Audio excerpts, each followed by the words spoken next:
Hey, what's up guys? Welcome back to the Hyper Rocket channel. Today we're going to be looking at the Pulsar X2 Medium. This is a newer release from Pulsar, and just a little bit of background. So Pulsar is a newer company to the mouse market as a whole. They started out with some ergonomic options, which were their X-Lite series. So these were larger ergonomic mice that had cutouts in the shell and hollowed out bases, similarly to the way that this looks.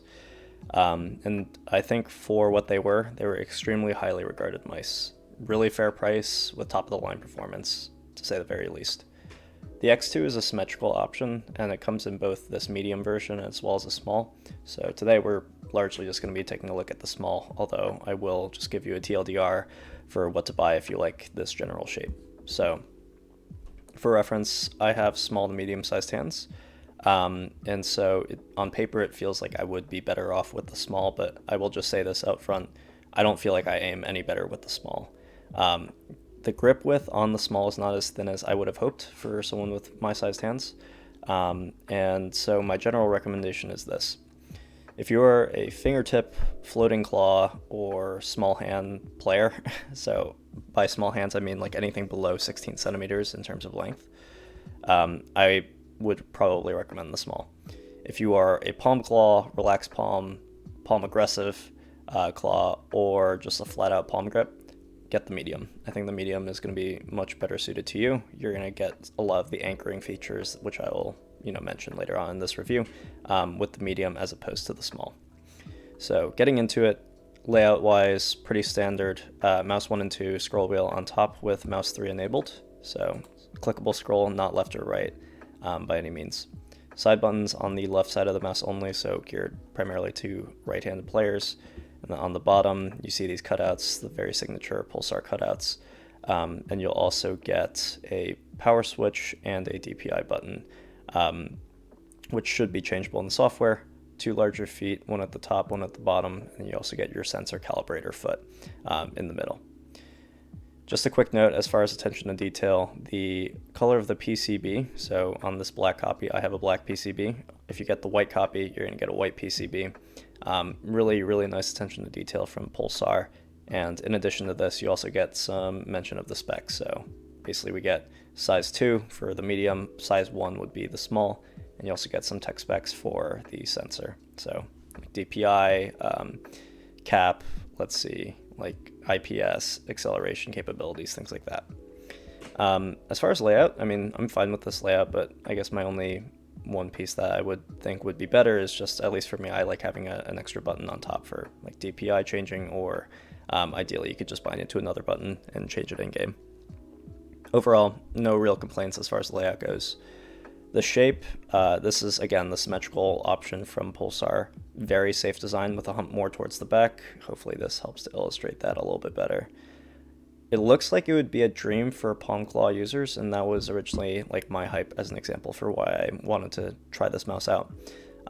Just a quick heads up, the hump is aggressively placed, which would make people like me happy, but it sits very low at about 3.8 centimeters high. And the small is even lower, as you can imagine, 3.6 to 3.7. Normally, I like, 4 to 4.2 centimeters for palm claw mice. I think that that's a better height to kind of, suit for, at least as far as the peak goes. So I'll kind of get into this a little bit more later, but I feel like Pulsar probably could have gotten away with a little bit of, a couple extra millimeters as far as the height of the hump. And then on the side, so very flat, as you can see, reminiscent of the G Pro wireless / G Pro X super light shape. Button height is extremely low with very deep comfort grooves. So reminiscent of the X-Fry MZ1, the Zeiss rail, if you will. It's a pretty unique shape. There's nothing on the market that's going to match this exactly, but I think, as you can imagine, with a lot of modern mice, a lot of people have figured out what the secret is to a lot of like really strong mouse designs. So this is largely a Frankenstein of a few different mice, I would say. The hump is very similar to the curvature of a Viper Mini, but with the wideness, with like a little bit more wideness to it. So Viper Mini's hump is a little bit more rounded. It's smaller since it's on a smaller mouse, but I would say the slope, at least in terms of how it gradually like goes up, that's very similar as it is on the Viper Mini. I would say like Viper Mini Hump scaled up to the size of a G Pro X Super Light. As far as the sides go, it's pretty much a G Pro X Super Light copy and paste. I think that's pretty apparent. Sides are extremely flat, no real curvature to it. Button feel, I would say this is largely a blend between other mice with subtle comfort grooves and the Rocket Jump Ninja X-Try MZ1, so a really nice in between. I don't think it's too deep. I also don't feel like we get no support at all, so very happy with these. Overall, I would say it's largely like a G Pro X Super Light, but the designers wanted to specialize it for palm claw users. Probably the best way I can articulate it. Feeling wise, it's a lot more nimble in hand with more maneuverability, I think, than the G Pro X Super Light shape will give you. It feels balanced with the stability of a larger hump in the hand, and for the size, I actually feel really comfortable with it, even though this is a medium-sized mouse. The weight, or mass I should say to be precise, Pulsar specifies 56 grams on their page. I think in actuality it's going to come somewhere between 56 and 58, so give it, plus or minus 1 to 2 grams. Slightly, ever so slightly back heavy. Do I really notice this? Not really. I think it gives off that same balanced feeling weight distribution that the G Pro X Super Light would give you. So this feels incredibly solid to me. And just as far as the weight discussion goes, so just so you guys kind of get an idea of where I come from, there are a lot of people that really, will die hard on this weight discussion hill. A lot of people will also say just get to the gym, and if you're struggling to move on a 120 gram mouse, then just get to the gym, you're not working out enough, which I think is not conducive to any proper discussion. So here are my thoughts. I think lighter weight does feel really good. I don't feel like companies should compromise the rest of the quality of the mouse for weight though. So just to give you an example, a mouse that's very, very dear to my heart, Logitech G303 Shroud was a great mouse. But I did feel like the 70 plus grams slowed me down a little bit in game relative to something that would be this lightweight. Large arm motions on a mouse like this feel way more controlled, without a doubt. I feel like there's less inertia that I'm fighting against whenever I, make a huge swing. People also mention a shakiness with lighter mice. I personally don't feel that. I think it's a lot of adjustment period. And my analogy for this is if I held no mouse at all and I moved my hand slowly across a mouse pad, would you therefore feel like your hand is shaky because you have no weight in your hand? Because this is theoretically a very, very light mouse. I think that kind of just helps put it in perspective, because unless you've just drank too much coffee or something, I don't think your arm is going to be shaking. You know what I mean? I feel like a lot of it will largely just be based on feel, and how long you've actually been using a mouse, how comfortable you actually get with the overall shape and pieces like that. So I feel like the shakiness that people will describe with lighter mice, I think that's just a break-in period. I think people just need to get used to their mouse. 56 to 58 grams for a larger mouse like this feels really, really good. Smoothness scores did not suffer relative to my heavier mice, if that helps to quantify anything around the shakiness argument. I even performed better with this mouse as I did, I think, with the Logitech G303 Shroud. So just throwing that out there. As far as build quality and quality control, so speaking of not compromising really, let's talk about overall build. So fair warning, my copy of the X2 is kind of busted. My backside button doesn't work, and it shuts off my mouse for a couple seconds if I were to hit it. My X2 Mini is fine, and so I'll actually be returning my X2 Medium because of this reason. I'm not able to use the backside button. Doesn't really seem like anyone else, just from what I've Googled, seems to be having this issue, so I will kind of look past this, one issue and comment on everything else. Otherwise, this mouse feels insane from a structural integrity perspective. Sidewalls show no flex whatsoever when I'm squeezing with one hand, and then if I were to press with two, I'm not really going to do it here, but it gives very similar feelings, I would say, to the G Pro Wireless. So don't reasonably think I'll break something, but there is some subtle flexing in the first section of the wall. Really no reason to try this, so why else would you be squeezing your mouse like that? I don't really think there's a real reason. No rattles, no creaks. It's just extremely solid. On top of that, I would say there's a solid feel that some mice will give you, just a feeling of high quality and reliability.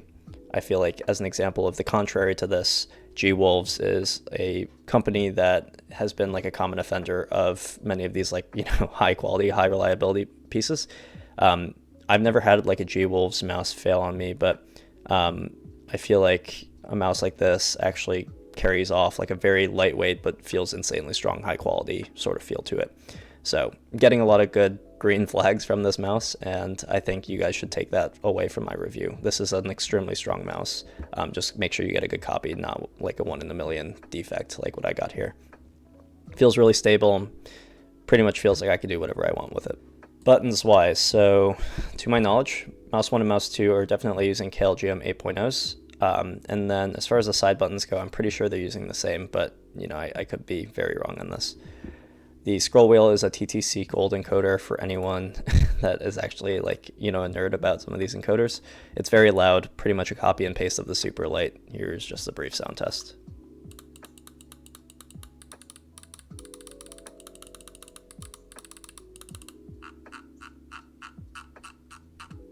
So as you can tell, there's actually a little bit of a sound dissonance between my left and my right. They almost feel a little bit more hollow, at least on this. So I don't think the sound does it very much justice, but I think the clicks themselves feel actually pretty nice. I would say like you use mouse 1 and mouse 2 for different purposes. I don't think this bothers me very much. As far as the GM 8.0s on these mice, so I think overall they feel a little bit better in my opinion on the Mini. This medium version feels like especially more snappy. So I think overall what that really means is there's lower travel on the my version of the medium. My Mini feels like there's a little bit more play, which could be a quality concern, but I actually kind of like the feel of my Mini's clicks a little bit more than the medium. So I think this is just personal preference. I don't think like this is an absolute thing. Sensor wise, this mouse is using a PAW 3395, which is arguably the top sensor on the market.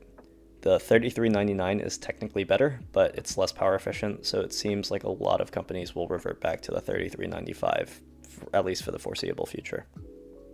Specs wise, 26,000 DPI, 650 inches per second tracking, up to 50 Gs in acceleration that I can pick up. So in other words, this thing is a beast, and it's power efficient to boot, so really no worries here.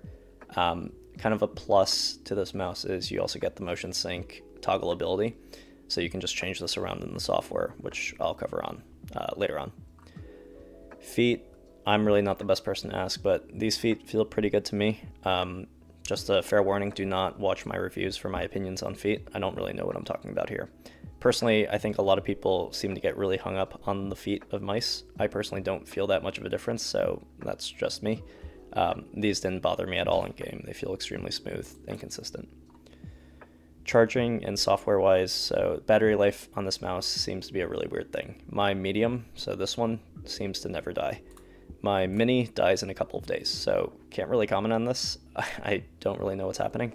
I basically charged this mouse up to full, used it for pretty much like over a week, and looked back in the software and it was 90%. So, whereas my Mini, as I mentioned, will die in a couple of days. I've actually had the mouse die on me in game. Charging is through USB-C, very easy to plug in and manage. A lot of people seem to care a lot about like the port that the mouse is using. I think USB-C is kind of like a subtle nice to have, but not really a big deal. If I have a micro USB, it's not that big of a deal. You can see the percentage of the battery that's provided in the software. It's a super light software, not really intrusive, and within the software you get button reassignment, macro, programmability, button debounce timing for like the Minecraft players if you wanted to lower this down to 0, so you can get your double clicks, and then you also get the motion sync toggle ability, which I mentioned. Motion sync is a technology which basically works to stabilize pulling rate for the mouse regardless of how you move it. On paper, if you were to move the mouse very slowly, you'd get lower pulling rate rather than if you were to move it like a swipe. So it's really nice in theory just because it'll make your gameplay more consistent, but I personally don't really notice this. Maybe it's because I play on super high DPI anyway. I play on 3200, so the mouse is already picking up a lot of motions regardless. Maybe I'm wrong on that. Probably we'll need to see like the actual chart with the readings to confirm this, but that's just like my personal experience. I don't really see that much of a an observable difference. And getting down to the last piece, the market position and my closing thoughts. So this mouse comes in at $95 US. In the States, you can get this on Amazon Prime with free returns up to a month out. If this mouse is available to you on Amazon and you have $95 sitting around, there's not a real reason not to try this out. You can just return it if you don't like it, or if you get a defective copy like mine. Otherwise, it's really hard to beat top of the line tech and a good safe shape for $95. This is safely Logitech and Razer quality at a budget price, which I have to commend Pulsar gears for. In terms of my experience, small to medium-sized hands, palm claw, as a reminder. The X2 Mini felt really nice originally, but my gameplay is horribly inconsistent on that mouse. I feel like there isn't enough mouse to put my hand on as an anchor, and I think as a result, flicks and tracking overall feel inconsistent and reliable, at least to me. I think when I was playing like my main game of Valorant, when I was in ranked play, I didn't do necessarily badly, but I just felt, very unconfident when I was swinging angles, things like that. When it comes down to dimensions for the Mini, the grip width was still too wide, hump is too narrow, and the sides are too flat. So, or, either that or the coating's too slippery. So grips did help me out, like, bat grip with just like the adhesive backing, but I really just don't like the look of putting grip tape on a mouse, and I just don't love the feeling that you're putting like adhesive on like a really, really beautiful mouse. So don't like that. As far as this mouse goes, the X2 Medium, since I'm a palm claw player, I really enjoy having a little bit more anchorability, for lack of a better way to describe it, and I definitely got that on the Medium. It played a little bit better for me, and I felt a lot more consistent on the Medium. I think really what the problem with the Medium boils down to, at least for me, is the grip width. It just, it's bigger than it is on the Mini, which is not something that would help me out considering the Mini was already too big. So I feel like I'm just kind of getting spread out a little bit too thin on this mouse. The unfortunate reality is that the thinner grip widths seem to be more precise, at least for me, so the X2 Medium is insane for me, but I simply aim better with other mice that get the other parts right as well. Everything else is perfect on this mouse, tech, weight, overall specs, but the shape just needs some tweaks for me to main it. So I think if I were to actually recommend shape suggestions that would make it a little bit better for me, I would say both the Mini and the Medium should have higher humps, at least lifted by a couple of millimeters. I think this would make it safer for a lot more like palm claw users of all kinds, relaxed or aggressive. I think more curvature on the sides could be better to consider, or either that or grippier coating on the mouse. I just kind of felt like, less so on the Medium, I felt more stable on the Medium, but on the Mini especially, my ring finger was like slipping hard, when I was gripping the mouse. Mini, as it pertains to the Mini rather, I definitely would prefer a little bit of a thinner grip width, so a curvature inward from the base would definitely be appreciated. Like if we had some more curvature that kind of went inward here, I would definitely like that. Button height and the hump positioning I think are perfect to find the balance between the fingertip grip users as well as the people that also want to claw. So my changes would be a lot less safe and would cater it way more toward claw players, so I don't expect Pulsar to actually make these changes. This is a crazy mouse, especially for the price. If you think this could be for you, it probably is. I think this is a huge recommendation I can give for both the Mini and the Medium, just not exactly my cup of tea. If you liked the Viper Mini and you were okay with the Superlight but just thought it was too big, get the Mini, and I'm pretty sure you won't be disappointed.